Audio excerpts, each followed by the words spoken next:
મહારાષ્ટ્રથી update આવી રહી છે સંધ્યા, મહારાષ્ટ્રથી જે આંકડા છે કદાચ તે પણ એક અલગ જ આવશે, કારણ કે આ વખતે બે શિવસેના લડી હતી, એક શિવસેના હતી એ કોંગ્રેસ સાથે ઇન્ડિયા ગઠબંધનમાં અને એક એનડીએ સાથે એનસીપી પણ એટલે ટોટલ 48 સીટોના આંકડા આપણી પાસે આવી ચૂક્યા છે। એનડીએ 32 થી 35 અને ઇન્ડિયા ગઠબંધનને મળી રહી છે 15 થી 18, એટલે કે 50% જે આ 32 કહીએ 32 એનડીએ ને મળી રહી છે, જ્યારે કે ઇન્ડિયા ગઠબંધનને 15 મળી રહી છે, એટલે અડધી સીટો અહીંયા મળી રહી છે। આના કરતા પણ એટલે જોવાનું રહેશે 48 માંથી હવે કઈ રીતે તેઓ આગળ વધે છે। मुंबई से प्रशांत पांडे हमारे साथ जुड़ चुके हैं। प्रशांत, 48 सीट इंडिया गठबंधन को मिल रही है 15 से 18, जबकि एनडीए को मिल रही है 32 से 35। ये आंकड़े जो है एग्जिट पोल के हैं और फिलहाल बीजेपी की तरफ से जिस तरह से रिस्पांस मिल रहा था, उनका साफ तौर पर कहना है कि 35 से ज़्यादा सीटों पर महाराष्ट्र में 48 में से वो मुहर लगाएंगे एनडीए की बात की जाए। लेकिन खास तौर पर अगर मुंबई की बात करें तो आपको 2014 याद होगा कि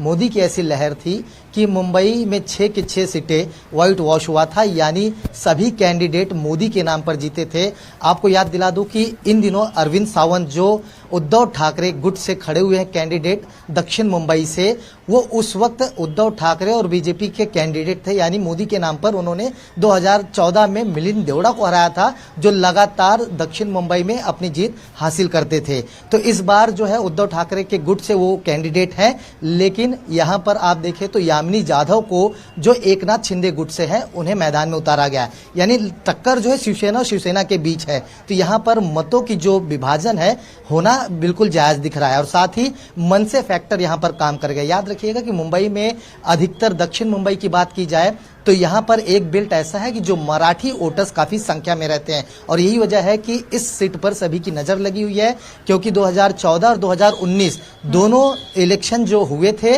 वो बीजेपी और सेना साथ में लड़े थे। यही वजह है कि अरविंद सावंत की जीत हुई थी, लेकिन क्या इस बार भी अरविंद सावंत जीतेंगे, इस पर एक सवाल खड़ा होता है। साथ ही मैं आपको आगे चल के बढ़ाऊं तो मुंबई में जो 6 सीटें हैं उसमें से ये माना जा रहा है कि बीजेपी यानी एनडीए और एकनाथ शिंदे गुट की और साथ में जो लड़ रहे हैं उनमें 4 सीटें जो है ये जीतने का दावा कर रहे हैं। और साथ ही साथ मैं आपको बता दूं, वहीं अगर बात की जाए इस बार उद्धव ठाकरे गुट की तो वो भी दावा कर रहे हैं कि महायुति के साथ इस बार महाराष्ट्र की जनता का सिंपैथी है, क्योंकि एकनाथ शिंदे ये गुट जो है धोखा दे करके उनके साथ पार्टी छोड़ करके बीजेपी में उन्होंने विलीन करके नई सरकार बनाई है। बहरहाल एग्जिट पोल का जो आंकड़ा है वो चौंकाने वाला है। फिलहाल ऐसा कहना कांग्रेस की तरफ से भी है, बीजेपी की तरफ से भी है, लेकिन कई ऐसे सीटें हैं जहां पर बहुत जद्दोजहद और लड़ाई की तस्वीर देखने को मिल रही है। अब ऐसे में 35 सीटें एनडीए दावा कर रही है और वहीं या जो महायुति